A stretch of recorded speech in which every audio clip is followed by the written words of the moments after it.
O... Tem mais gente, Ricardo. Salve, Ricardo, boa noite. Boa noite. O tema de hoje eu vou falar sobre vulcões, né? E ele me levou no feriado a fazer uma pesquisa bastante interessante nos textos de astrologia mundial, não apenas dos antigos, mas de alguns autores mais recentes, tá? Boa noite, Nilda, Ângelo, bom ver vocês por aqui também. E os textos antigos, para passar, eu gosto de citar os nomes. Boa noite.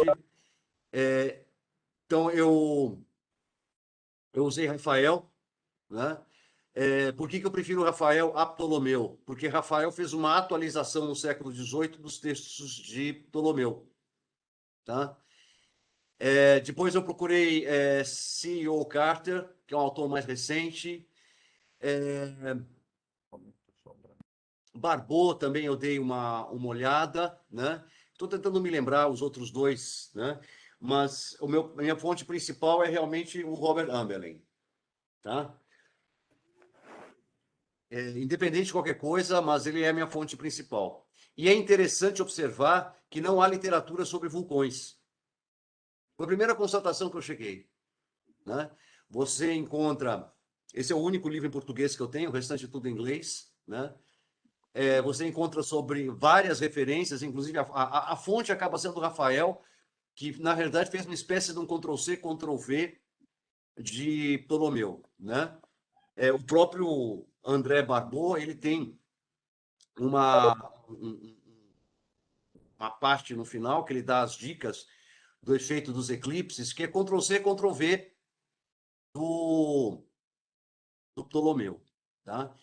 E é sempre sobre terremoto ou earthquake, que é a mesma coisa, tá? Deixa eu rapidinho só dar uma olhada aqui, que tem gente, acho que querendo entrar. Não. Ai, a Daniele Santos. Deixa eu só passar o link aqui para ela, só um instantinho, que eu já... é rapidinho. O pessoal deixa para a última hora. Espera aí, só um momentinho que é rápido. Tá, volta para Boa noite, Daniele. mestre Henrique. Oi. Pronto, não dá. Então, Mônica, duas coisas assim que eu áudio vou aqui, discutir com porque... vocês, né? Uma delas que é a tal da astrologia reversa, né? Olá, olá. O que é a astrologia reversa? A astrologia reversa Mas eu nunca mexi nisso. é você já tem um evento e você corre para trás, né? Então você já sabe o que aquele evento significa, o que aquele evento fala. E você corre para trás para você tentar compreendê-lo, para então você olhar para frente e tentar prever. Porém, eu não estou com o foco, e é isso que eu quero colocar, de tentar prever, né? Eu vou sair um pouquinho dessa astrologia de predição e vou entrar na origem da astrologia. Tá? Para quem me acompanha há longo tempo, né, o que eu costumo dizer da diferença entre astronomia e astrologia?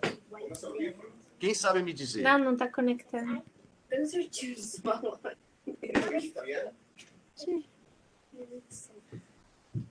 Eu não quero estar no vídeo também, mãe. Bom, Qual a mas como é que diferença faz? Não sei.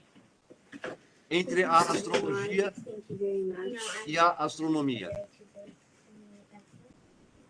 Isso não é Zoom, é diferente? Desculpa um pouco, Henrique, mas tem muito áudio aberto, com muito ruído de fundo. Eu não estou conseguindo acompanhar bem. Se as pessoas puderem fechar o áudio quando não forem falar. Eu fiz uma pergunta. Eu gostaria que as pessoas participassem nesse momento, por gentileza. Né? Qual que é a diferença que eu sempre falo entre a astrologia e a astronomia? Em todos os meus cursos eu falo isso. A astrologia dá o significado do planeta, a influência dele Isso, e a astronomia... Mais ou menos isso. A gente pode trabalhar isso de uma forma mais bonita. Tá. A gente pode dizer que a astronomia se preocupa em dar nome aos astros. A astrologia, ela se preocupa em trazer um significado Sai ao como? movimento dos astros. Então, veja, a gente vai além. E é nessa direção que eu pretendo seguir. Tá? Alguém quer fazer um comentário nesse momento? Aproveitar que eu vou admitir Sai da reunião e entra de pessoas novo. agora. Eu não sei fazer nada.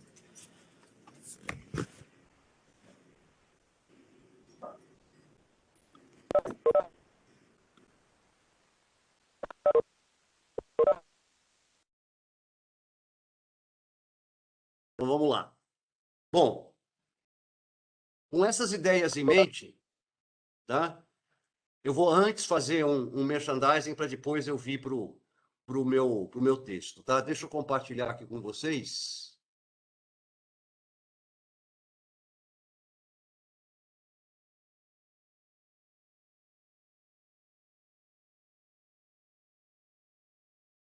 Bom, só para vocês saberem, hoje é dia do professor e eu vivo de dar aula, é minha grande alegria, meu grande prazer, né? E esses são os cursos previstos, essa página minha do site, Abracadabra Zen, EAD, que onde é que estão os meus cursos. Então, para quem quer ter uma programação dos próximos cursos imediatos até dezembro, são esses que estão colocados aqui, já tem em andamento, previsões, o intermediário, o astrocartografia, e em dezembro vou começar a sinastria e mundial, e o avançado de astrologia tradicional. O ano que vem já tem grade prevista, mas aí a gente conversa mais para frente. Eu já compartilhei essa imagem no Face. Tá? Os meus cursos são sempre baseados em astrologia tradicional. Então, tem uns fulanitos chamados Urano, Netuno e Anão, não fazem parte do meu métier. Né? Asteroides ou besteroides também eu não uso. Então, essa é a grade básica. A partir do ano que vem, eu vou voltar todos os meus cursos, inclusive de horária, eletiva. Vários cursos vão estar voltando para o ano que vem. Tá? Chega de merchandising, porque isso vai estar no YouTube daqui a pouco. Tá? Como é que a gente faz? Como é que a gente começa uma pesquisa de astrologia mundial? Olhando para o mapa ou olhando para a realidade?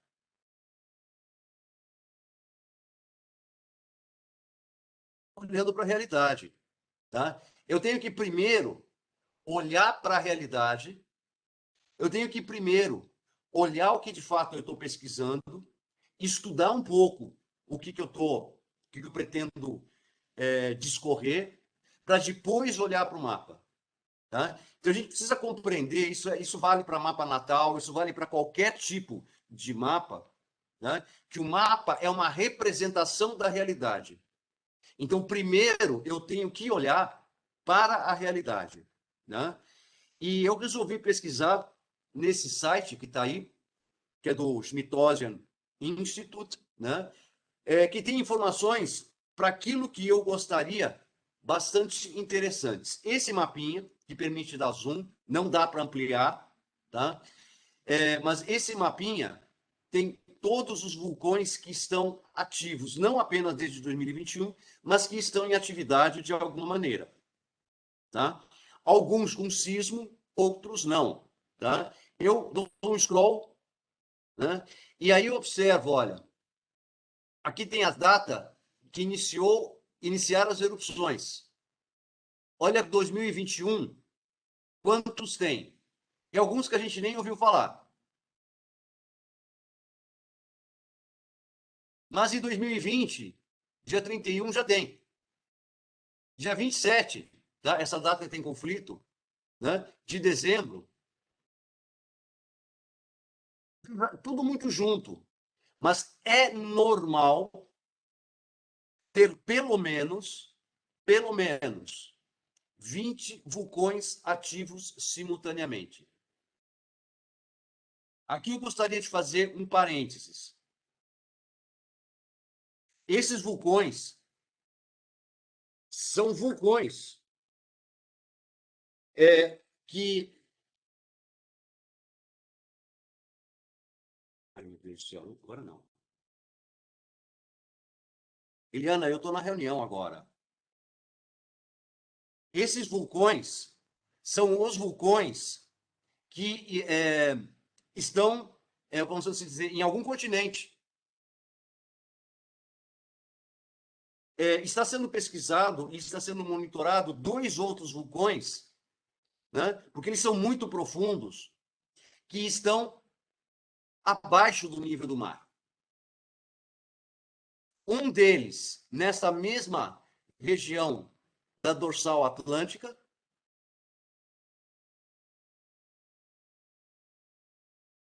pode existir outros. E o outro, aqui próximo, em termos, são cerca de 1.000 milhas, a nordeste, a noroeste, a sudoeste, perdão, sudeste do Havaí. Então, esses vulcões que estão aqui representados são os vulcões que estão nos continentes, nas ilhas, em terra.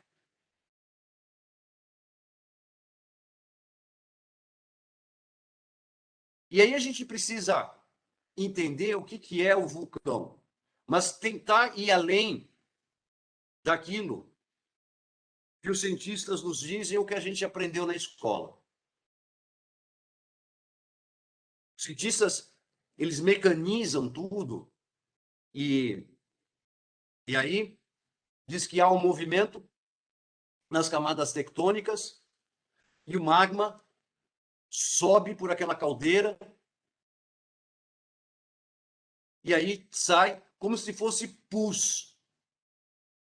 É mais ou menos essa comparação, eu vi em 2 locais diferentes hoje. Como se fosse pus. Então é como se estivesse comparando o magma a coisa ruim. Aí você vai me dizer, mas aquele magma é quente, passou por cima, nós estamos acompanhando o Cumbre Vieja, passou por cima daquela indústria de cimento, formou ali uma extensão da ilha, ali vítrea. Mas são os mesmos cientistas que dizem que a mais provável origem da vida animal na Terra é das erupções vulcânicas submarinas, que trouxeram minerais ali vamos chamar do núcleo da Terra, porque não chega tão longe, mas dessa camada subcutânea da Terra, vamos dizer assim, para a superfície. E aí eles se combinaram com outros elementos, dando origem às primeiras bactérias, e aí sucessivamente, até formarem os seres mais organizados.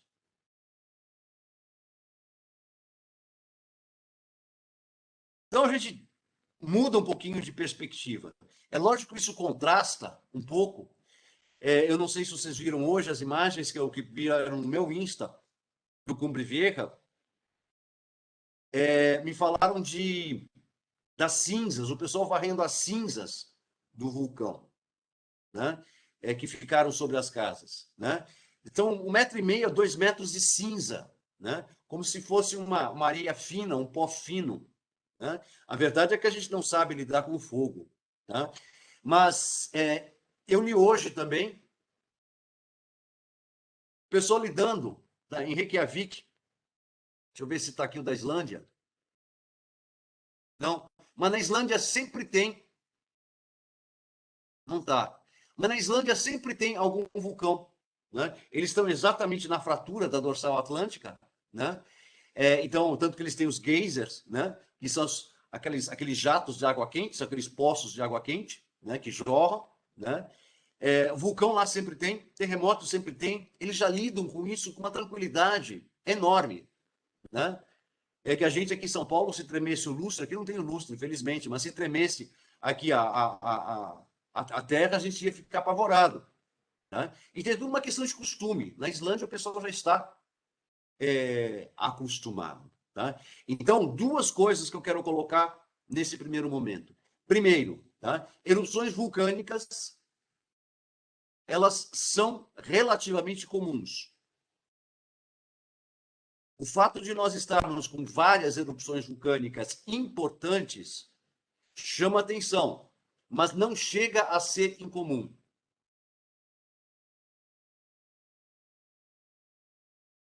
Porém,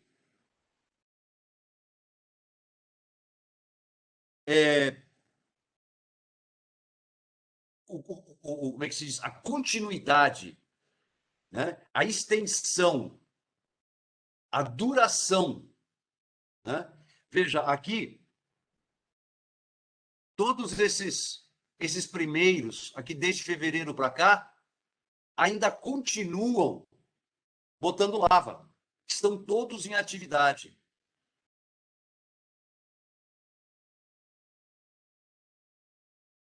Todos aqui, ó, continuem, continuem, continuem, continuem, continuem, todos em atividade. Olha quantos. Tudo bem que tem esse azul aqui em Vanuatu, né? Em dia 14 de outubro, ele continuava expelindo ou fumaça ou lava.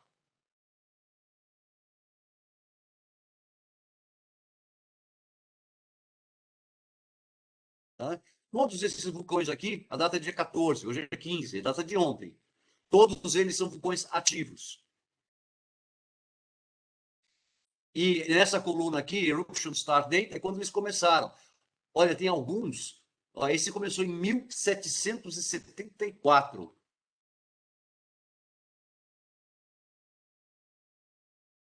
Em plena época de Revolução Francesa. E continua até hoje. O Stromboli continua ativo até hoje na Itália. O Stromboli tem aquela fumacinha, aquela chaminézinha.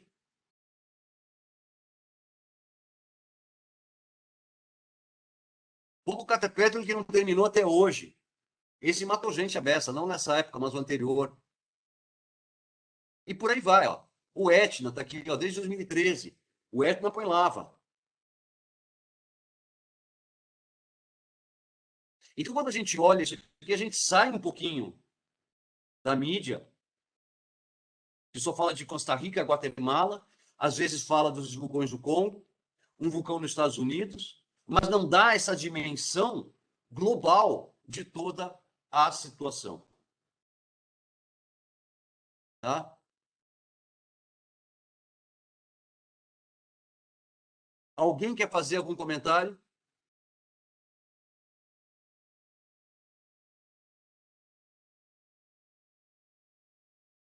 Então vamos em frente. Deixa eu abrir a minha apresentação. Oi, Henrique, boa noite. Boa noite. Tá me ouvindo bem? Hoje também eu fiz um outro setup aqui, porque o negócio às vezes dá uma confusão. Não, tá perfeito, Ricardo, pode falar. Cara, eu tava pensando aqui com meus botões, porque eu não sei se eu vou adiantar o assunto para onde você vai levar, mas quando a gente vê essa quantidade de vulcões ativos, e isso é um lugar comum, ou seja, você tira o sensacionalismo da TV, porque eles estão ativos o tempo todo, e se você pegar a teoria dita física, que você tem que ter um corpo, um planeta, algo próximo para dar uma traidinha na Terra, para rachar uma placa tectônica, para gerar um vulcão, e você percebe que isso não é verdade à medida que você tem um monte de vulcões ativos o tempo todo. Isso me leva para aquela coisa... O Steiner já falou disso e outros caras já falaram disso. São as forças ocultas, as que a gente não vê. Então, tem forças ocultas que estão em jogo aí, aumentando ou diminuindo a erupção. Eu estava lembrando daquela Eu vou passagem. chegar lá, Ricardo. Ah, então tá bom. Eu vou chegar lá. Na verdade, é o meu objetivo chegar lá. Né? O que eu quis demonstrar agora, né, é que exclusivamente pelas condições terrestres a gente não chega lá. Sim, fato. Tá? É isso que eu quero estar chegando. Que pelas condições terrestres a gente tem um movimento grande, excepcional, tá? Talvez pelo volume de lava, tá? Mas não exatamente tão midiático como o que está sendo colocado. Tá? Então vamos lá. Eu resolvi fazer como base de pesquisa, tá? Eu sei que esse diagrama aqui é um pouco complicado, tá? Porque eu resolvi pensar em 21, a gente tem mais vulcões, isso é fato, tá? Em erupção, tá? Do que nós tivemos em 20, e nós ainda não chegamos no final do ano. Então, aí que eu começo a pensar. O meu número de vulcões ativos em 21 é superior ao dos outros anos. A soma total, ela está dentro da média. Mas o volume específico de 2021 é maior do que o dos outros anos. Número 1. Número 2. Né? O volume de lava expelida, né, pelo Etna, que é um vulcão bastante comum,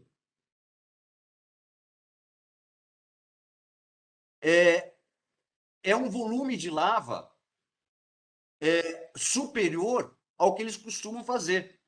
O Etna, por exemplo, né, é um vulcão que sempre tem é quase como se fosse uma baba de lava ali escorrendo, sempre. Tá? Às vezes mais, às vezes menos, tá? Mas ele não é um vulcão que para. Tá? O Stromboli, também nós acabamos de ver, não é um vulcão que para. Eu tive oportunidade, enquanto navio, de passar razoavelmente próximo deles, principalmente do Etna mais de uma vez. Né? Em certas condições, ele derruba a visibilidade por causa da nuvem de carvão ali que vem. Né? Mas e a gente tem que passar ali pelo Estreito de Messina, aquele estreito mesmo, tá? É mais estreito lá do que a Baía de Guanabara, para vocês terem uma ideia, né? O joelhinho que faz ali, no pé da bota, tá? Então eu resolvi partir de uma referência para começar a pesquisar, tá? No ano passado, né, na verdade no ano retrasado, eu já tinha feito uma pesquisa bastante grande dos eventos de 2000 em função da grande conjunção, dos eventos de dezembro de 2020. E eu resolvi voltar aos meus estudos, porque o meu foco, né, ele estava em outra coisa. Né? Eu não olhei para a Terra, eu olhei para a humanidade, eu olhei para a tecnologia, eu olhei para a política, eu olhei para um monte de outras coisas. E eu não olhei para a Terra. Tá? E eu resolvi fazer isso de uma forma um pouco diferente. A minha pergunta foi, né, fazendo a astrologia reversa, será que se eu voltar para essa ocasião, tá, dezembro de 2020, eu vou encontrar alguma coisa? Então, só para lembrar, né, em dezembro de 2020, isso aqui é um eclipse solar que nós tivemos, que foi aquele que foi visível no Brasil, que passou ali no norte da Argentina. É um eclipse solar em Sagitário. Nós vamos ver o mapa dele daqui a pouquinho. Em dezembro, nós tivemos a grande conjunção entre Júpiter e... Deixa eu colocar o ponteirinho. Então, aqui está o eclipse e aqui está a grande conjunção. Né? Essas duas linhas, essa linha violeta, essa linha preta, a preta é de Saturno, a violeta é de Júpiter. Né? Então, a grande conjunção está aqui, ó, no primeiro grau de Aquário.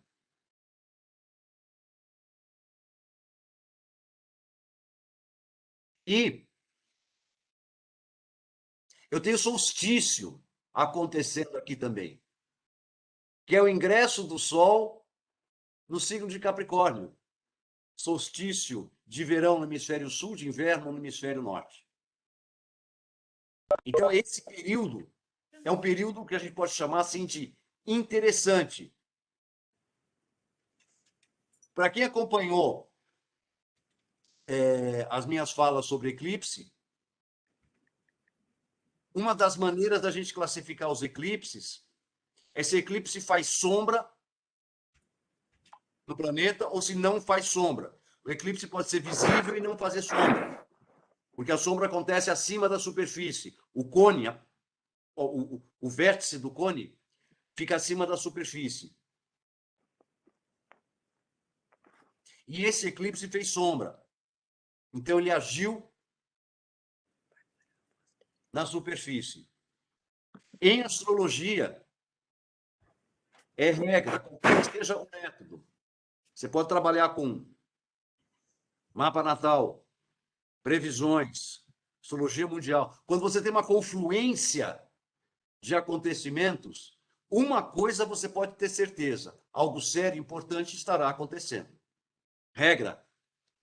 Né? Quando você vê muita coisa em pouco espaço de tempo, é que alguma coisa importante isso significa. Tá? Então, repetindo, a gente tem o eclipse, a gente tem o solstício e a gente ainda tem a grande conjunção. No meio disso, a gente ainda tem uma conjunção de Lua e Marte aqui em Áries. Quer dizer, o Marte está aqui em Áries, que é Sagitário, aqui, ó. Que é no dia 23. Essas conjunções Lua-Marte são sempre explosivas. Então, para quem não estiver vendo, ó, a Lua está aqui em Áries, é essa cinzinha, e o Marte está aqui em Áries. As duas linhas se cruzam aqui no dia 23.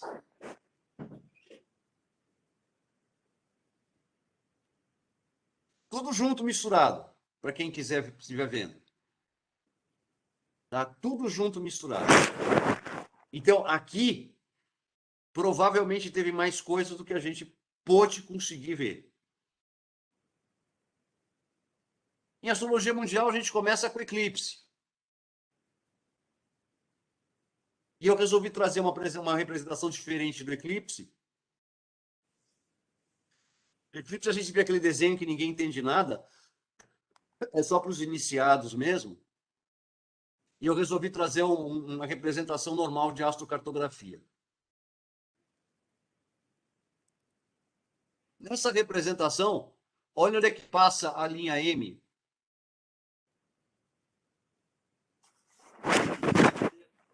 E Saturno. As Canárias estão aqui, ó. Linha M é a linha do meridiano.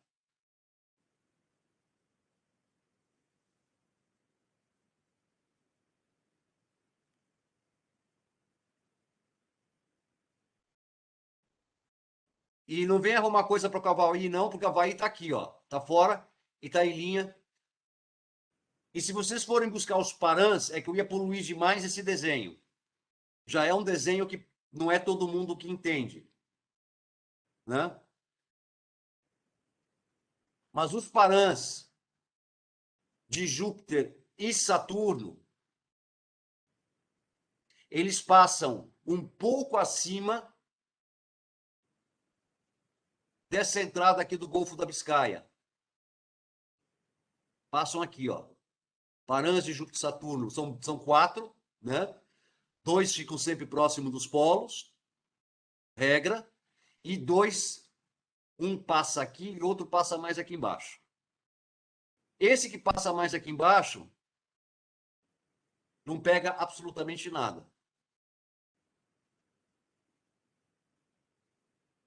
Essa posição aqui de Lua e Sol M é a posição do eclipse, né? É que o mapa foi obtido, eu peguei um mapa astronômico, não é o mapa da máxima conjunção, é o mapa da máxima ocultação. É diferente. Tem um intervalo, se não me engano, de 2 ou 3 minutos entre um e o outro. Tá? Para ficar mais fácil para eu trabalhar, eu trabalho com os dados astronômicos em vez de trabalhar com os dados astrológicos.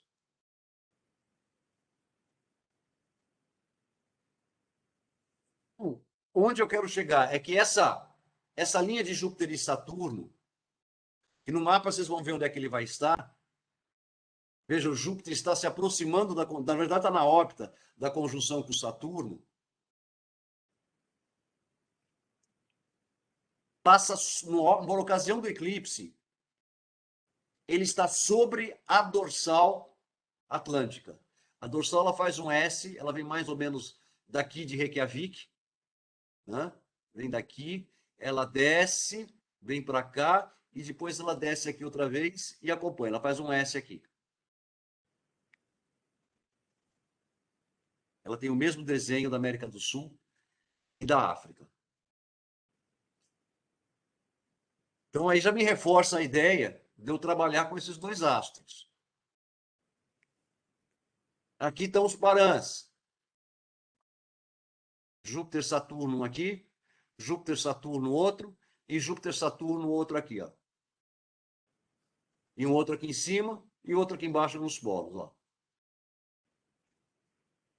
Este Parans, o que é o Parans? O Parans, ele é um aspecto entre as linhas. Então, aqui está escrito bem que é do Marte M com o Saturno D. Marte M com Júpiter D. Então, são essas duas linhas, na verdade, são arcos que se cruzam e resultam numa latitude. E essa latitude, ela corresponde ao movimento da Terra ao longo do dia.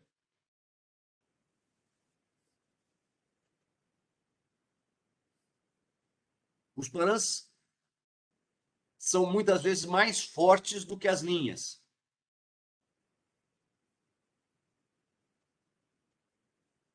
Daqui eu só busquei, só destaquei os Parans de Júpiter, Saturno, Júpiter, Marte.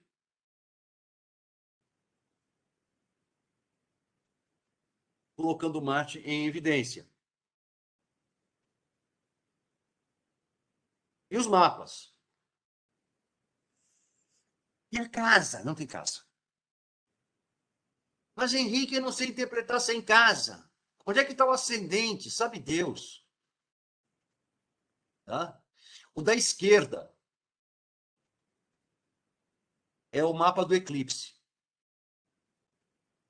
E o da direita, o da grande conjunção. Então, eu peguei o primeiro evento da série e o último evento da série. Para quem se lembra, nesse eclipse, eu tenho Mercúrio mensageiro, formando uma conjunção, um trígono partil com Marte, que é de fato o grande condutor, ele não é o regente, mas ele é o astro condutor desse eclipse. O Marte é o astro mais forte de todo esse eclipse. Ele está domiciliado e quando vocês calculam, ele está no meio praticamente da casa 1. Agora veja, eclipse em Sagitário. Aí você vai no livrinho. Terceiro decanato de Sagitário. Ele fala morte de animais de grande porte, gado, conflitos militares, morte o assassinato de líderes religiosos e líderes políticos. Nenhuma menção a terremoto, nenhuma menção a vulcão.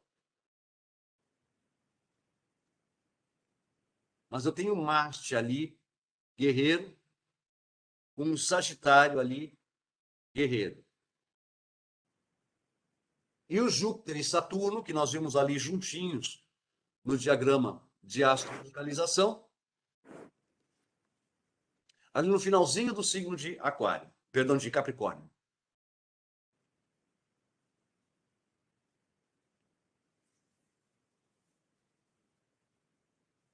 No mapa seguinte,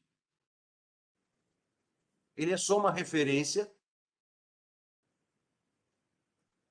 Como tem poucos dias de intervalo de um para o outro, o eclipse foi dia 16 e a grande conjunção foi dia 21. Veja que o Sol já está no solstício. A Lua está no final do signo de Peixes, à disposição desse Júpiter.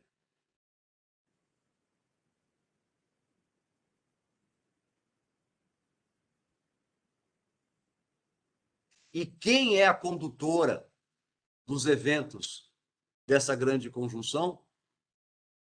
É a Lua. Pelo sextil aplicativo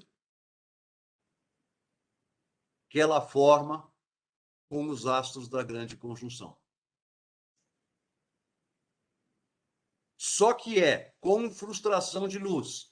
Então, se alguém quer um exemplo de frustração de luz, nós temos aqui.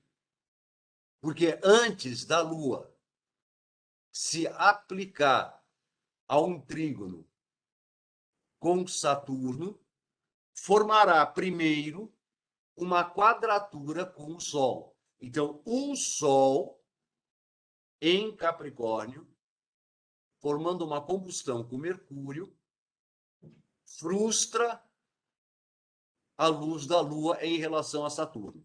É um sextil, sem sombra de dúvida, mas é um sextil que vai funcionar de uma forma defasada e não de uma forma espontânea.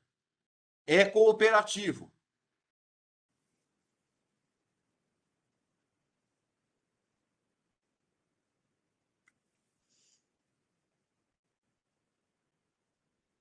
Aí eu dou uma olhada, signo de Aquário. Todas as referências de astrologia mundial com relação ao signo de Aquário falam de dois processos básicos.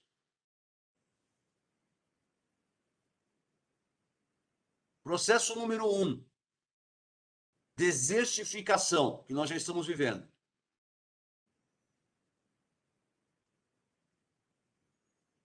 Estiagem, falta de chuva. Tenho minhas dúvidas. A Europa teve há pouco tempo um monte de inundação.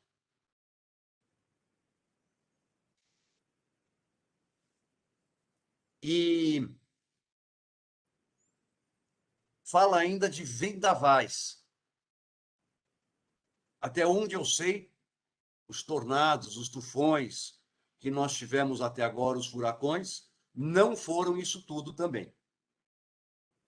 Porém, a referência é quanto a eclipse no signo de Aquário, não com relação à grande conjunção.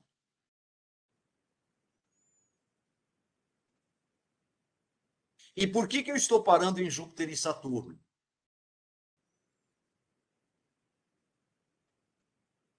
Saturno governa as rochas.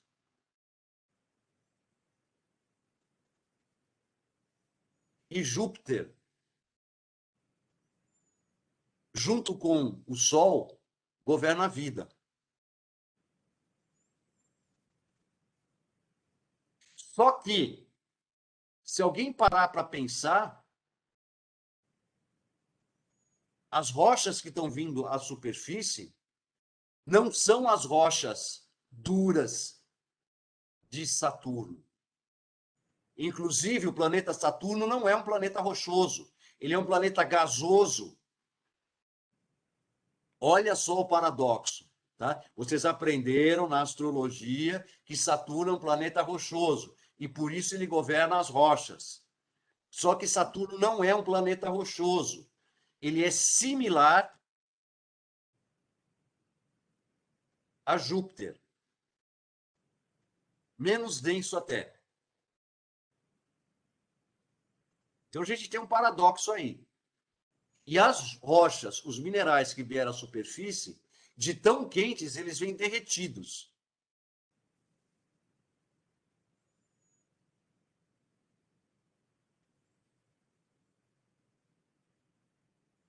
Aí eu vou entrar agora na seara do Ricardo.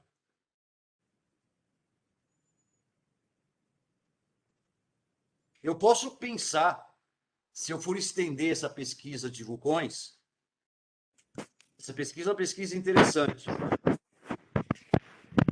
porque eu posso ir para trás e eu vou sempre observar que sempre há um certo volume de vulcões acontecendo. Vulcões expelindo lava. Mas, para desespero dos astrólogos, os vulcões não têm regularidade. Então não adianta você prever que em tanto tempo ele vai explodir. Você vai errar, você pode errar por meses, pode errar por anos, pode errar por dias, mas você não vai acertar, porque os vulcões não têm um ciclo que possa ser medido pelos aparatos nossos, basicamente relógio. Então, quando fala ali que ele tem um ciclo de 117 anos, por exemplo, é um ciclo médio. Ele não é preciso que nem o seu relógio.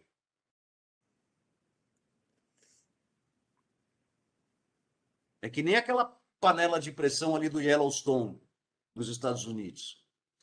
Ele é um vulcão enorme, que se aquilo explodir, 1/3 dos Estados Unidos, da costa oeste, vai toda para o saco. Né? Mas aquilo é uma panela de pressão. Uma hora vai explodir. Mas ninguém se atreve a dizer, pode ser daqui a 1 milhão de anos, pode ser daqui a 10 anos, ninguém sabe dizer. Tá? É um enorme desafio você prever a explosão de um vulcão. Então, vamos lá. Vamos pensar que nem os indígenas. Eles viam um avião voando lá no céu, eles associavam aquilo a um pássaro de fogo, um pássaro de metal, perdão, pássaro de ferro.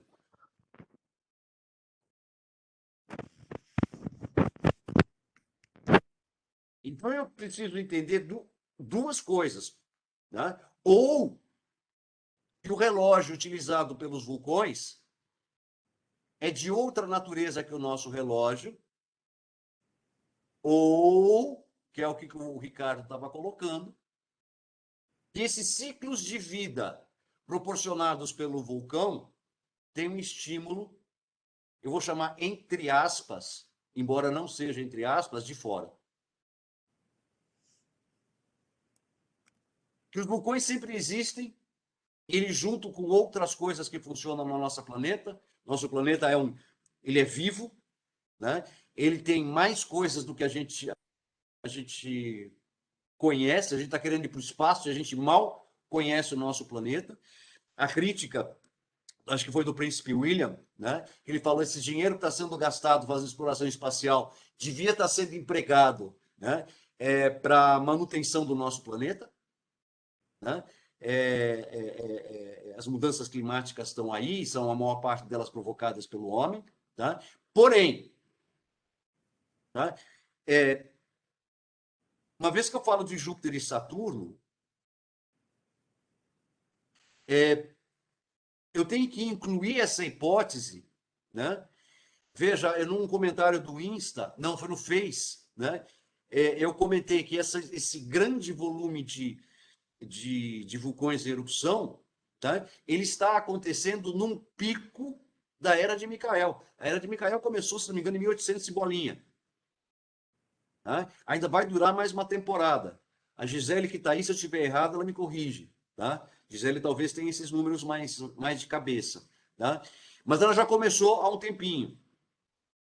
Então não é uma novidade a Era de Micael. Só que nesse momento, desde a grande conjunção, tudo o que diz respeito à Era de Micael, que é basicamente botar para fora aquilo que está dentro, não ficar mais guardando para si, né? O ser interior ele só é importante se ele participa do mundo exterior, isso para o indivíduo. Se ele interage com o outro ou com o ambiente, a mesma coisa vale para o planeta. Tá? Vocês não precisam acreditar o que eu vou falar agora. Eu acho que só uma pessoa que vai acreditar no que eu vou dizer agora. Tá? Mas em outubro do ano passado, veio uma patotinha vestida com os mantos azuis, bem diferente, e começou a trabalhar lá no núcleo do nosso planeta. Outubro do ano passado.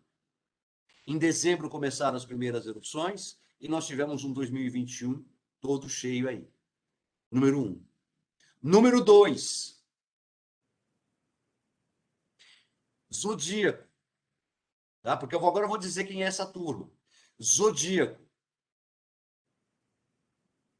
Vocês aprenderam que é o círculo dos animais, vocês aprenderam que é o círculo da vida, é o círculo da vida, a roda da vida. É. Vocês aprenderam, de repente, que Aquário é um cara chato, né?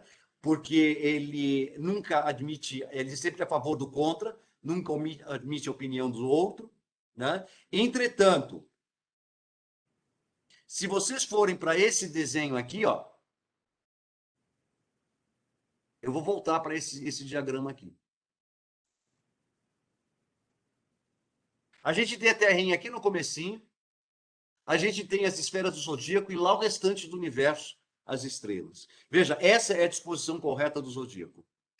Então, veja, o zodíaco não está em voltinha da Terra. O zodíaco é representado em voltinha de todo o sistema solar. Então, ele não é algo que diz respeito exclusivamente ao umbigo do dono do mapa natal. É o Steiner que diz, ele não é o único, porque você vai encontrar essas referências também em Saint-Martin, Saint-Yves d'Alvedre, Stanislas de Guaitá também faz essas referências, né? De que o zodíaco é a esfera de atuação das potências. Quantas potências são? 7. Vou falar pela primeira vez. Quantas potências são? 7. Desceram 6. Exatamente 6. Eu vou fazer um trocadilho. 6 neguinhos de azul lá pro núcleo da Terra, trabalharam lá, cumpriram sua tarefa e voltaram para a esfera deles, que é a esfera do zodíaco. Então eles ficam na periferia do sistema solar. Papel, na antroposofia é chamado de arqueus, e eu gosto mais. Tá? Papel dessas potências.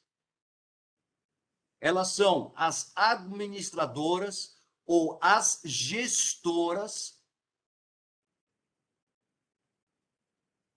Os períodos, vamos chamar assim, não são as eras de Ptolomeu, não, tá? Mas dos períodos, vamos chamar assim, períodos culturais da humanidade. Então, para cada período cultural, para cada era, que a gente prefere chamar de era econômica, era industrial, enfim, vamos chamar de era cultural, que acho que fica melhor, porque envolve filosofia, envolve cultura, envolve um monte de coisa, né? Eu acho uma forma mais adequada. Né? Para cada era, é um arqueu que faz a administração, a gestão de tudo o que tem que estar acontecendo. Tá? Ele faz isso mais ou menos da periferia do sistema solar, convocando os seus imediatos, que são os arcanjos,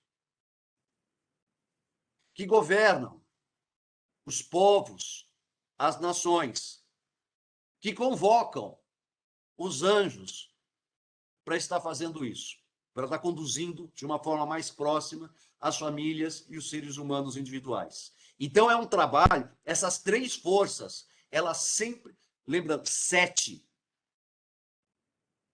7. Tem 12 signos. Isso significa que, com exceção de 2, todos têm duplo poder. Agora, rodizia, porque sempre é um que manda num determinado período. Os outros, não é que eles adormecem, eles ficam meio de canto, porque é aquele que está mandando. Termina o período daquele, é outro que assume. É um rodízio, porque eles se reversam de uma forma cíclica. E eles atuam através do zodíaco. Então, o zodíaco é vou chamar entre aspas, é a membrana por meio da qual os arqueus atuam aqui no nosso planeta.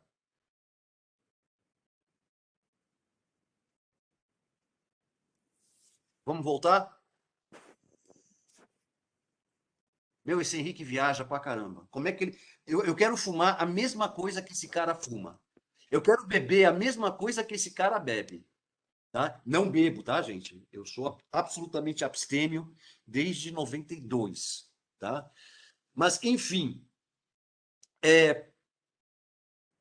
eu voltei para o mapa da grande confusão. Tem um pessoal aqui que estudou astrologia de saúde, astrologia médica, ou pelo menos leu, tá? E lembra que o signo de Aquário governa várias coisas. Governa o sistema circulatório, pelo menos o indivíduo, o sistema circulatório, a lombar, o sistema nervoso, mas o sistema nervoso é partilhado com Virgem e Gêmeos. Mas de forma exclusiva, o único signo que governa o sistema circulatório, por onde flui a nossa seiva, sangue,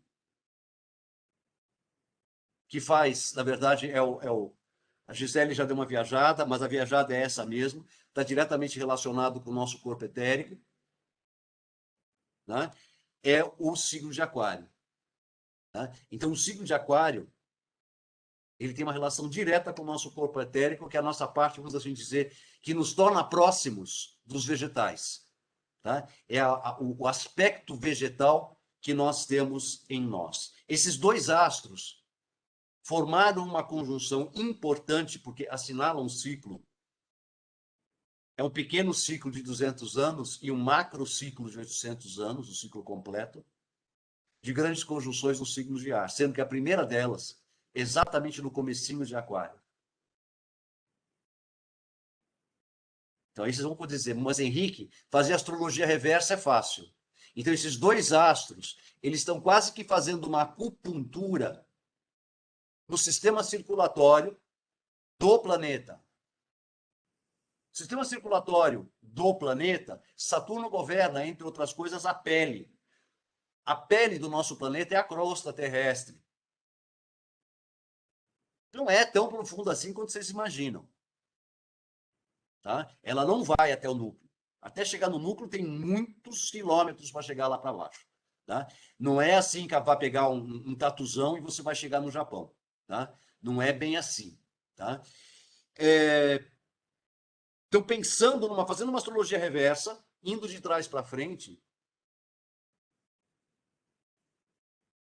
este eclipse da grande conjunção, esse mapa da grande conjunção, ele assinala o início desta atividade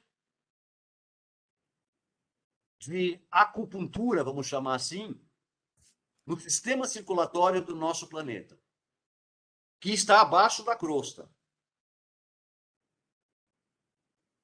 É Júpiter que se separa de Saturno, uma vez que ele é mais rápido. E Júpiter é vida. Se você for na mitologia e você for estudar Zeus, vai ver que graças a ele é que a vida proliferou aqui no nosso planeta. Abraço a vocês dois. Né? Foi ele que justamente trouxe a exuberância que nós temos da flora e da fauna. Na medida em que ele foi se acasalando, né, com todas as ninfas, princesas e tudo mais, com quem ele se acasalou. Né? Então, a função arquetípica desse Júpiter foi proporcionar a exuberância da vida aqui no nosso planeta. Então, a gente pode pensar, né, é uma questão da gente tentar inverter esse processo, que todas essas erupções vulcânicas, elas não são um sinal de Deus de que o fim está próximo. Tá? Então, não são uma indicação do juízo final. Mas sim, dentre as várias outras indicações que a gente tem por aí, de que nós estamos tendo uma oportunidade da gente renovar a vida. A gente vê, por um lado, tá, o quanto o homem tem, graças à tecnologia, ele tem tecnologia para fazer isso, o quanto que ele tem destruído, vamos assim dizer, os recursos naturais, exaurido, vou usar a palavra mais adequada, os recursos naturais do nosso planeta.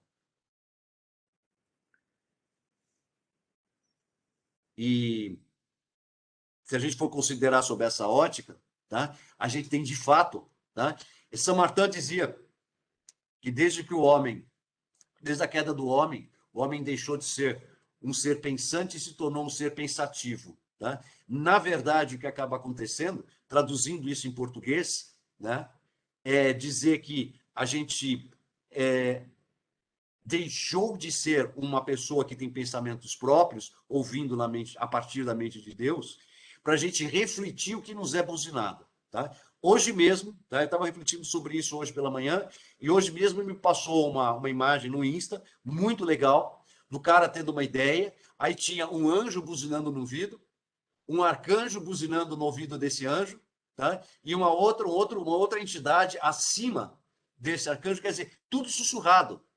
Então, você não tem ideias, você é um ouvinte. Então, a gente não pensa, a gente reflete. Tá? É isso que a gente faz de fato, e é dessa forma que a Terra age. Tá? Então, se a gente for entender o significado, que era o meu objetivo para essa apresentação, tá? Dentro das várias coisas que nós já conversamos em outras apresentações, com respeito ao desenvolvimento de consciência, desenvolvimento da humanidade, né? A gente já extinguiu um monte de vidas aqui no nosso planeta, muitas. Tá? Algumas delas, inclusive, é para a gente ficar triste. Né? Coisas assim comuns, bastante comuns, que eram, por exemplo, animais que faziam parte da minha infância, que não existe mais. Né? Ou que estão praticamente extintos. Né? E eu estou falando de animais domésticos. Né? Eu fui minha infância inteira, vamos dizer, pequinês. Né? Pequinês é uma raça que praticamente não existe. Existe um híbrido de pequinês. Tá? O pequinês, propriamente dito, né? Aquele carinha, que tem cara de raivoso, mas é um cachorro extremamente dócil, na verdade, né? Só tem aquela carinha de raivoso. Né? O pequinês não existe mais. Né? Eu soube disso há uns meses atrás. Né? E é um animal que fazia parte da minha infância. Né? Pastor alemão é um animal também que está à beira da extinção. Eu estou falando de animais domésticos, eu não estou nem falando dos animais silvestres. Porque a questão dos animais silvestres é pior. Né? Petróleo. Vocês já pensaram o que vai acontecer quando, como é que se diz? Daqui a mais 20 anos, né? Pelo menos no primeiro mundo, não haverá mais utilização de combustíveis que vêm de fontes fósseis, né? Combustível fóssil. Né? Vai ser qualquer outra coisa. Né? Não está certo de ser só elétrico. Tá? Mas tudo bem, eu vou colocar duas coisas. Né? Na América do Sul, aqui pelo menos no Brasil, era mais uns 30 anos, pelo que eu li na Anfavea, né? Dizendo até a gente conseguir chegar lá, porque a frota do Brasil é muito antiga. Isso não é no Brasil, que é a 10ª economia mundial. O que a gente vai falar da África? O que a gente vai falar do Paraguai aqui do lado? Né? E vários países asiáticos. Né? Isso é a nossa poluição. Né? A matriz energética da China é o carvão. Os Estados Unidos depende do carvão. A Europa depende do carvão. Até hoje. E esses grandes países industrializados, né, os Estados Unidos, por exemplo, estão lançando praticamente a cada 3 semanas uma rede de satélites no céu, que é a rede Starlink, né, e outras empresas estão entrando atrás. Então, nós estamos degradando o nosso ambiente de tudo quanto que é jeito. Né? Mas sem ter a consciência de que existem gestores e que interferem no processo. Tá? Quando a gente olha para um mapa desses e observa só sobre a ótica de que é um mapa comum, que tem uma visibilidade mecânica, serve mecanicamente, né? Funciona dentro da caixa, às vezes a gente não está enxergando, tá? A gente não está sabendo fazer a pergunta certa. A gente não está tentando enxergar além. Né? A gente não está tentando... sair, vamos assim dizer, é bem aquela história, quando você tem um problema, né, muitas vezes o outro consegue resolver o seu problema. Por quê? Porque o problema não está com ele. Né? Do mesmo jeito que você consegue resolver mais facilmente o problema dos outros do que os seus próprios. Normal. A mesma coisa são com os problemas da Terra. Os problemas da nossa vida. A gente tem que sair de nós, é o que Osho dizia, né? Para a gente se ver e ao nosso planeta e aos mapas que aqui correspondem de uma maneira impessoal. Tá? É o trabalho do astrólogo. Tá? Dele despersonalizar-se para poder manter a imparcialidade. Mas neste momento da história da humanidade, tá? Eu, Henrique, tá? Eu estou falando como Henrique, não é o astrólogo fulano de tal ou astróloga XY. Eu já ando questionando o uso do mapa bidimensional. Eu acho que nós já estamos entrando numa outra oitava que a gente deveria pensar no mapa representado num holograma tridimensional, como já foi o Canopus em 2002. Ele permitia a representação do mapa em 3D. Né? Você saía do mapa normal e ia para o 3D. Porque nós não somos mais 2D há muito tempo. Esse mapa do 2D, qualquer profissional, qualquer astrólogozinho de Insta consegue interpretar e falar aquelas abobrinhas. Mapa de 2D já deu, porque o ser humano não é mais 2D. A humanidade já encerrou o ciclo 2D. A humanidade já na verdade, já encerrou até o ciclo 3D. Tá? A humanidade está além. E a astrologia, a gente precisa entender isso um pouquinho mais para frente também. Tá? Então, ao olhar para Júpiter e Saturno, né, eu tenho que ir além daquilo que os astros nos representam fisicamente. Eu preciso ir além dos livros. Se os livros dizem Saturno rocha, tá? Será que não é Saturno mineral? O próprio planeta Saturno não é uma rocha. Os anéis de Saturno, eles não são sólidos. Aquilo é poeira. Então, veja, aquilo que você vai pegar no livro da Ana Maria da Costa Ribeiro, ou qualquer outro livro de astrologia, qualquer um dos que eu tenho aqui, vai falar que Saturno é duro que nem uma rocha. Por isso que ele governa as rochas. Aí eu vejo as rochas saindo liquefeitas do vulcão, e eu vou atribuir a quem? Os líquidos são atribuição da Lua. Vou atribuir aqueles líquidos à Lua, não faz sentido. Aquilo é rocha em ebulição, mas o próprio planeta, aspas, rochoso, não é rochoso, ele é gasoso e é menos denso do que Júpiter. Então, a gente precisa lidar não com a verdade que nos é vendida, mas com a verdade do jeito que ela é de fato. Né? Só para lembrar, né? Vou voltar a falar, esse magma que sai dos vulcões é vida. A vida, ela se originou no fundo dos oceanos a partir, isso é fato, a partir justamente desse magma escorrendo e se combinando, né, com o protofitoplâncton que existia naquela época. Né? Os oceanos não eram oceano, era uma espécie de uma geleia, né? E foi formando, e aquela combinação que a gente pode estar chamando de química, tá? É mais do que isso, né? E os minerais, eles contêm informação, né? São os minerais que têm registrado ali como é que as coisas vão acabar sendo, né? Esses minerais, à medida que eles foram se combinando com aquele protofitoplâncton da época, foram gerando os primórdios daquilo que nós conhecemos como vida.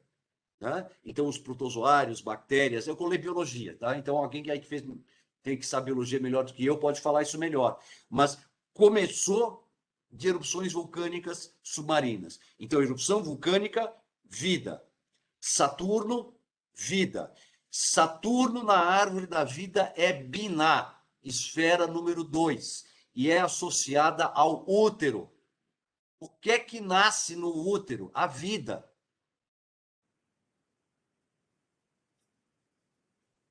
Tá? Então, o que eu fiz até agora foi só um exercício de ligue os pontos, reunindo informações, né, que estão acessíveis a qualquer um.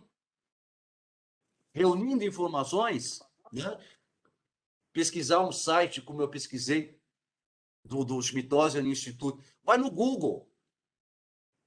Tudo que eu levantei está no Google. Todas as informações estão no Google. Né? Não acrescentei nada a mais. Talvez juntar as coisas é que ninguém fez. O ser humano, infelizmente, né, por uma questão cultural, principalmente desde o início da era industrial, principalmente desde essa época, pensa fragmentariamente. Mas a mente abstrata, o trabalho já terminou. O trabalho da mente já terminou. Acabou. O trabalho da mente já terminou. Tanto que nós estamos delegando o trabalho da mente à inteligência artificial. Tá? Então, vamos lá. Nós temos dois movimentos. Nós temos o movimento da Terra, tá? Que a gente pode até chamar autoconsciente, autorreparadora, autogeradora, fazendo o que ela sempre fez, porque a Terra é repositório da vida, tá? E ela está suprindo com novas vidas. É isso que ela está fazendo. Não está fazendo mudança de DNA. Não, não. Ela está fazendo o básico. Ela está gerando novas vidas, gerando novos ciclos de vida, tá? Com as informações que ela tem, mineral, e com o plâncton hoje existente, o oceano não é mais uma geleia, só é uma geleia, talvez por conta do plástico que nós depositamos no oceano, né? Infelizmente, o ser humano é o maior lixeiro do planeta. Né? Mas está gerando vida nova. A Terra se auto... Se o ser humano deixar de existir no planeta, ele não vai deixar rastros. Né? Seja esses filmes apocalípticos que o americano gosta de fazer, né? Você vê que a floresta ela sobe outra vez para cima da construção humana. Né? Aquelas ruínas do Vietnã, daquele templo de Angkor Wat, né? Você vê que a floresta foi para cima dos templos. A natureza recupera, ela ocupa outra vez o seu lugar. Porque as forças da natureza, tá? Embora elas sejam, em termos de reinos, hierarquia, sejam abaixo de nós, tá? Mas elas estão submetidas a hierarquias muito superiores a nós mesmos. Nós estamos num sanduíche aqui, como se fosse a salsicha do hot dog, né? Onde acima de nós é muito mais do que só o molho picante e o molho Tex-Mex. Né? Tem muito mais coisas, inclusive, que a gente talvez não tenha mais percepção. E é esse o desafio, da gente ter percepção da próxima etapa, da gente evoluir para a próxima etapa. A gente olhar para o nosso planeta e compreender algo que não é de agora. Já se fala, da década de 80, já se fala nisso, a expressão Gaia para a Terra, utilizada cientificamente, vem desde a década de 80. 82 ou 84 foi empregado pela primeira vez, né? E a gente pensar exatamente em mudar esse paradigma. Vulcão é ruim, vulcão mata a gente. Não, vulcão traz vida. Vulcão é vida. Ah, mas aquele monte de cinza depositada. Tá? Tem o mito celta, que eu já citei para vocês, que é o do cabra-peixe, que é o mito de Capricórnio, né? Que é o signo do domicílio de Saturno, né? E é por isso que ele tem esse símbolo que parece um tal, né? Cabra, peixe, tá? Que ele vivia 6 meses na água e 6 meses na terra, né? Os 6 meses na terra era destruindo tudo, era arando a terra, né? Ele revirava toda a terra, né? Depois ele voltava para o oceano, mas ele vinha com todos aquele monte de nutrientes que ele trazia do oceano, né? Então, ao revirar a terra, né, o arar, né, ele já misturava os nutrientes. Diz no mito celta, né, que como os aldeões já sabiam, né, eles deixavam que esse ser cabra-peixe fizesse o trabalho deles. Né, porque eles sabiam que depois de 6 meses, né, ia estar tudo revirado, tudo destruído. Mas quando eles fossem plantar, eles iam ter uma plantação maravilhosa. Tá? Deixa eu só vir rápido.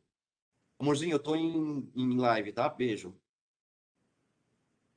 E durante aqueles outros 6 meses, né, em que ele ia estar no oceano,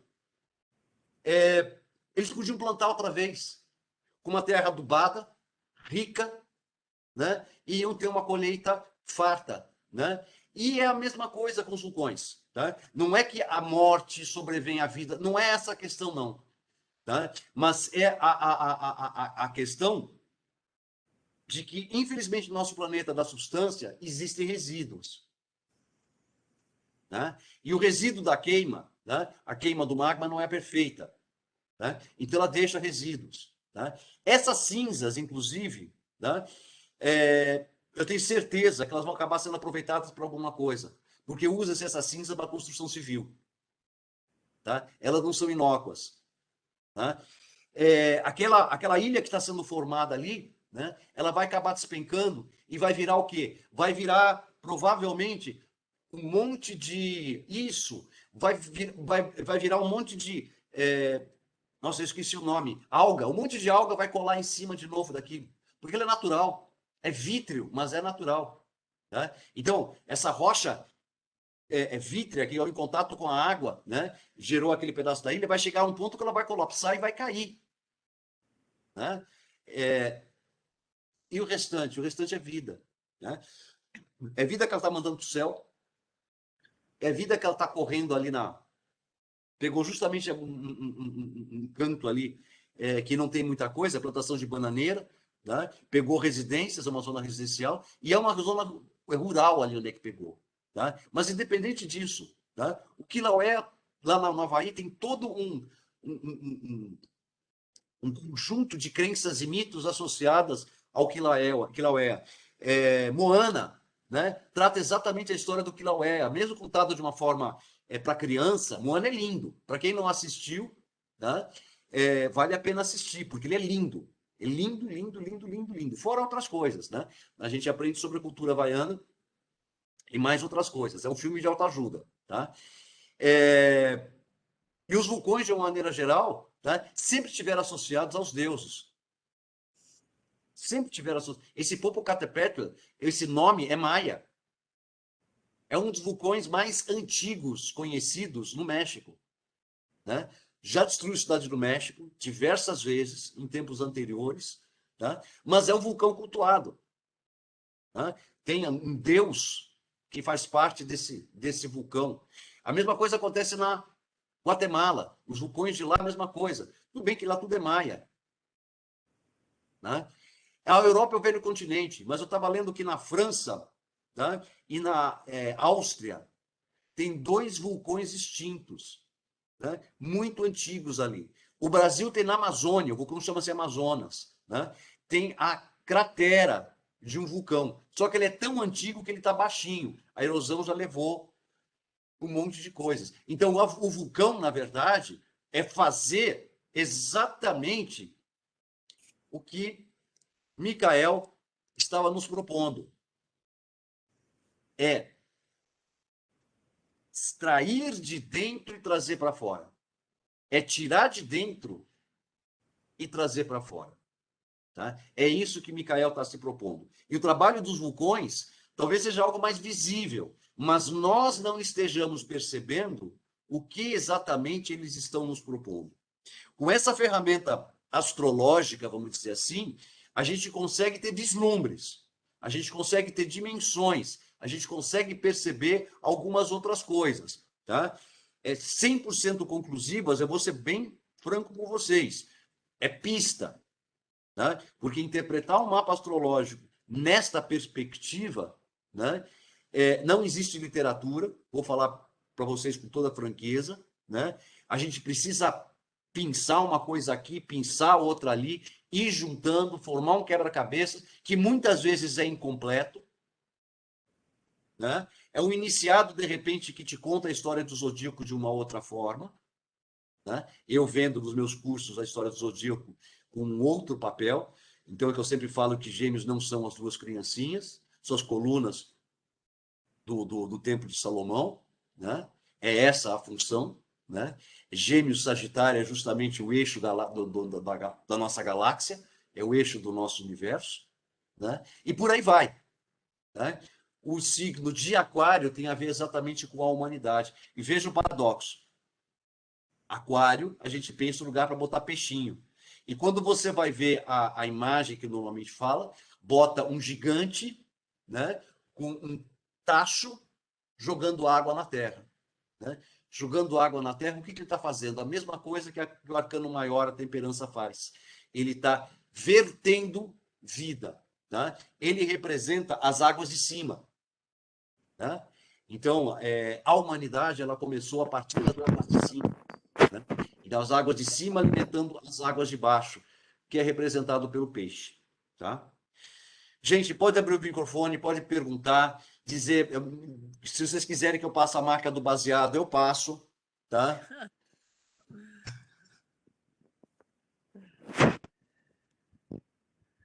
Obrigado, Nilda Ângela, pela presença. Espero que tenham. Você quer o baseado, né? O baseado é bom, né? Baseado é bom. Eu estou à disposição para todas as perguntas que vocês tiverem antes de fazer o encerramento. É muita viagem, né? Bastante. Abraço, abraço, Eu abraço. gosto Tudo de dessas bom. conexões. Muito legal, Henrique. Bacana, eu gosto. Legal, legal. Não, precisa viajar na maionese. Né? Precisa viajar na maionese. É juntar várias fontes, Gisele, e ir pegando, como é que se diz? Juntando daqui, juntando dali, né? Não dá para você se basear numa única fonte, você tem que sair da caixa, realmente. Né? E tentar olhar, e é uma coisa que eu faço com a astrologia desde que eu me lembro.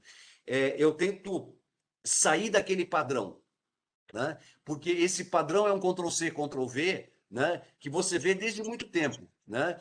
E será que é aquilo mesmo, né? Porque se a astrologia é uma linguagem, né? A linguagem é dinâmica, né? Até pouco tempo atrás não existia tablet. Precisou inventar o tablet para a gente poder colocá-lo, introduzi-lo no nosso dia a dia, né? Não tinha, a gente tinha um orelhão de ficha, né? Então, precisou inventar a palavra smartphone, que na Alemanha é Handy, né? Aqui no Brasil chama de celular, até hoje, né? Não importa que seja um S13, seja lá o que for, né? Mas, enfim, tá? Do mesmo jeito que a linguagem é dinâmica, surgem palavras novas, surgem formas diferentes de você construir o pensamento, a astrologia, se ela é uma linguagem, né, ela tem que ser assim dinâmica também. Tá? Então é por isso que eu procuro sair sempre fora da caixa. Mas sempre lembrando, para mim isso é importantíssimo. Tá? A astrologia ela representa a realidade. Então, primeiro eu tenho que olhar para a realidade. Então, se ela representa o ser humano, primeiro eu tenho que olhar para o ser humano. Tá? Eu tenho que saber dele.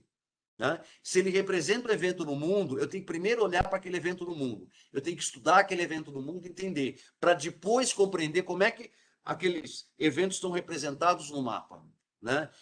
Então, é o primeiro fora, para depois olhar no mapa. Primeiro real. Tá? Na década de 80, quando eu comecei a interpretar, alguns astrólogos. Eu vou citar nome, né? Então eu vou citar nome também. Milton Maciel se sentia um deus. Ele foi o criador, o fundador da Escola Delfos, né? Ele era um deus. Eu conheço várias pessoas, meu pai, uma delas, fez mapa com ele, e ele dizia no meio da consulta: mas eu não sou isso. Não tenho nada a ver. Não, você é do jeito que eu estou dizendo. É frase que estava na fita do Milton Maciel. Tá? São aqueles astrólogos de castelo, como a gente chamava antigamente. Né? Então, não é bem assim. Né? O real é o ser humano que está na nossa frente. O real é o mundo que nós estamos vendo ali. A astrologia é um instrumento para a gente compreender, mas ele é uma representação. Tá? Então, quando eu faço essas interpretações mesmo doidas, piradas, que parecem que eu fumei, né? é tentando compreender uma realidade de uma forma um pouco diferente. Né? Tentar fazer as perguntas certas, que é a coisa que o Einstein fazia. Né? Será que não existe um outro jeito de eu entender a mesma coisa? Tá? Por que tem que ser sempre do mesmo jeito? Né? E junta fonte, né? Eu tenho uma memória boa para aquilo que eu leio, né? E referências, e muitas vezes pequenas frases eu guardo assim, muito legal. E aí eu consigo juntar as fontes e começar a fazer esse tecido, porque é um tecido, né? Às vezes pode parecer uma colcha de retalhos meio esquisita, tá? Mas espero que essa tenha ficado pelo menos boa. Esteja talvez faltando só uns arremates, tá? Valeu, Alguém quer falar valeu. alguma coisa? Bruna, Daniele, que chegou depois, Francisco, Rafael, André. Então, 2 André, Brachiele, Zanotto. Henrique, eu gostaria de fazer uma Diga. pergunta. Então, Sim. você acha que tem um povo bem maluco aí que fica falando, né, da nova era, de tudo que vai acontecer, dos eventos, não sei o quê? É uma viajada na maionese, né? E eu queria perguntar o que Tá, que eu vou você acha? colocar da seguinte maneira, tá? Nova era, tá? Observatório Astronômico de Paris. É até uma nota de rodapé desse livro aqui, tá? Ele começa em 2100. Isso você vai encontrar na internet quando você for procurar as eras de Ptolomeu, tá? Opa, obrigado, Nilda, Eliângelo. Quando você roda para trás, né? Eles chegam para que 2100 é o início da era de Aquário, tá? Mas isso é uma coisa bem relativa, tá? É relativa porque, primeiro, tá? O movimento da precessão dos equinócios não existe, é uma falácia, tá? É uma hipótese que não vale, tá? Se você for ver a formulazinha que é empregada para calcular a precessão dos equinócios e que você tem que acertar os parâmetros de 100 em 100 anos, né?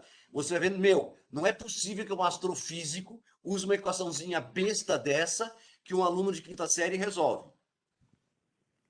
Tá? Na verdade, tem outras coisas envolvidas. A Terra realmente se desloca, né? Vamos dizer, em relação ao fundo de estrelas, tá? Mas como a gente não tem um zero, a gente não tem um ponto de partida, fica bastante difícil estabelecer o zero, né? Porque se a gente considerar, por exemplo, que isso é fato, tá? Que o movimento da Terra se desacelera de certa forma, que a velocidade da Terra está diminuindo, tá? Isso é próprio da inércia, tá? Isso significa que as eras, cada vez elas tendem a ser maiores. E a gente considera, esse cálculo de eras, as eras constantes, né? O número redondo que o pessoal trabalha, tá? É 15 vezes 144. Aí é fazer a conta numa calculadora quem tiver, tá? É um número redondo, tá? O número aproximado é menor, tá? Só que não adianta você fazer grandes contas, porque você não sabe qual era o valor, vamos chamar assim, entre aspas, da precessão dos equinócios, que tinha, por exemplo, em 6.000 a.C., 12.000 a.C. Qual que era a velocidade de rotação da Terra? Tá? Então a gente precisaria isso para ter São. como é que se diz? Para a gente poder calcular a duração das eras. Tá? Mas o Observatório Astronômico de Paris, ele trabalha com início da Era de Aquário, astronomicamente falando, em 2100. E eu já usei em palestra, inclusive, existem imagens, né, que tem a sucessão das eras astrológicas, né, e é 2100 certinho, né, o início da próxima era. Eles já estão trabalhando com isso.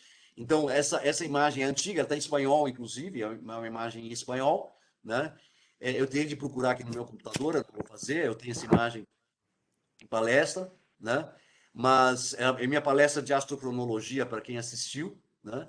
E 2100 é o início da próxima era. Então, não tem nada a ver, né? Existem diferentes contas, tá? Não tem nada a ver aquela grande conjunção que teve em 89, nada a ver, tá? A grande conjunção que teve agora também não tem nada a ver, tá? É porque não é assim, a régua não funciona assim, tá? A régua né? Um determinado ponteiro tem que chegar num determinado lugar no céu. É isso que tem que estar acontecendo. E o problema é, onde fica esse lugar no céu? Uma vez que tudo se move. Por isso que você vai para a astrologia hindu, tem um monte de correções possíveis. Tá? Eu ensino 8 no meu curso de astrologia tradicional. Mas eu sei que existem mais de 20. Eu ensino as 8 principais, né? Começando pela Fagan Bradley, né? Que é a da astrologia sideral, né? Mas depois tem diversas outras. Tem Krishnamurti, tem um monte, né? As principais são 8, né? Cujo valor varia de 23,5 a 27,5 de defasagem em relação ao zodíaco tropical. Então você vê, não há consenso. Tá? É difícil ter consenso com relação a isso. Tá? Por isso que eu trabalho com esse valor do Observatório Astronômico de Paris. Né? Porque parece que tudo está confluindo realmente para esse 2100. Tá? E você acha que a Um Terra, 12avos. Tá? Essa logicamente, conta, inclusive, veja só, essa conta do 144, ela é interessante, tá?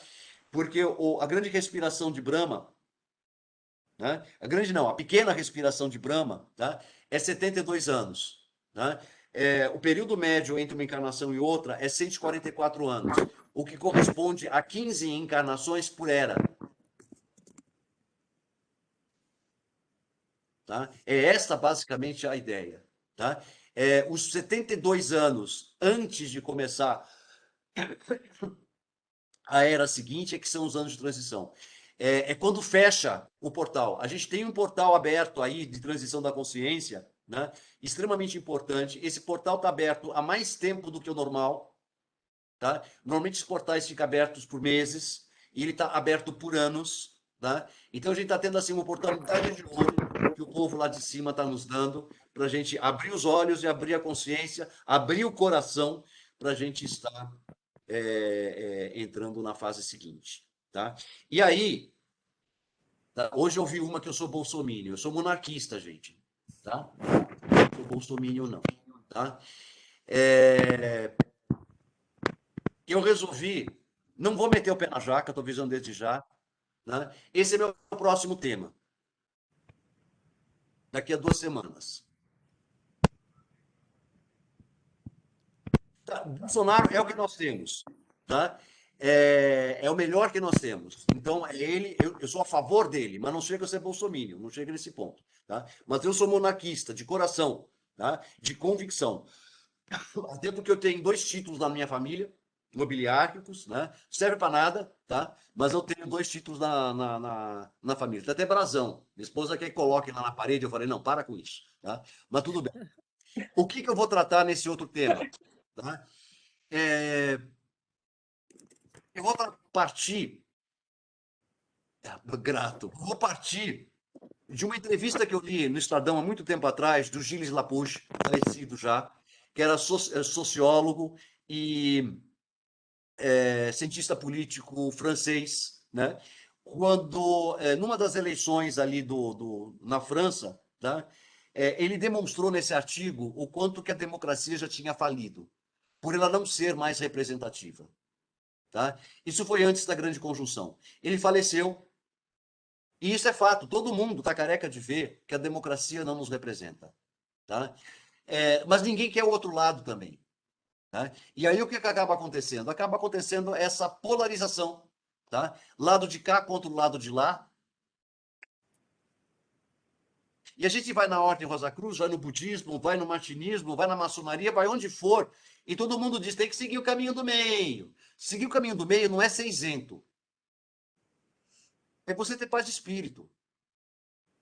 Tá? Então a pergunta que eu vou fazer, tá? É como é que será que tem uma terceira via? O meu foco é cultura. O meu foco é organização social. Economia, de certa forma, também. Tá? A economia quebrou. A economia no mundo quebrou. A cadeia logística está quebrada, está totalmente fraturada. Tá? Se acerta num ponto, ela quebra no outro. Tá? Mas a sociedade, nesses 2 anos do Fique em Casa, se desorganizou por completo. Tá? E a questão é lógico que deve ter uma terceira via. É lógico que deve ter um caminho do meio, que não é nem de um lado e nem do outro. Né? Já que qualquer extremo, qualquer excesso, né? É com alimentação. Você se entope de chocolate porque você adora chocolate. No dia seguinte, você passa o dia no banheiro. Não adiantou nada. Comer-se de pouquinho em pouquinho. Né? Então, é a mesma coisa. Será que não existe um caminho mais intermediário e que, de repente, pudesse ser um caminho. Lógico que não vai ser todo mundo, não existe todo mundo na humanidade, mas que seja uma terceira via e que possa reorganizar a sociedade como um todo. Tá? Eu pretendo fazer 2 apresentações dessas, porque o tema é vasto. Eu vou utilizar a astrologia, lógico, como referência, é a principal referência, porque eu me faço essa pergunta desde a grande conjunção.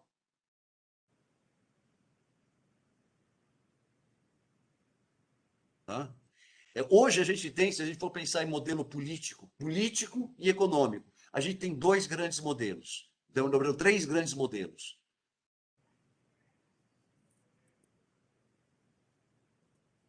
O modelo da Rússia e da China são diferentes entre si. Eles são centralizadores, mas são diferentes entre si. Esses são os 2 modelos. Tá? E o lado de cá do Ocidente tem um outro modelo, que é o modelo do livre comércio. Só que ele tem um problema.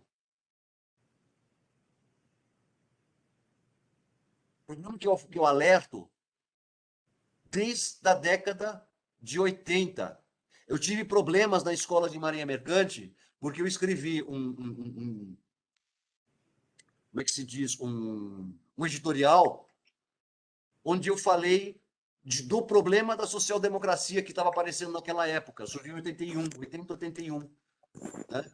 Porque o pessoal ali na escola que eu fazia parte, escola de Marinha Mercante, estava se empolgando com o negócio.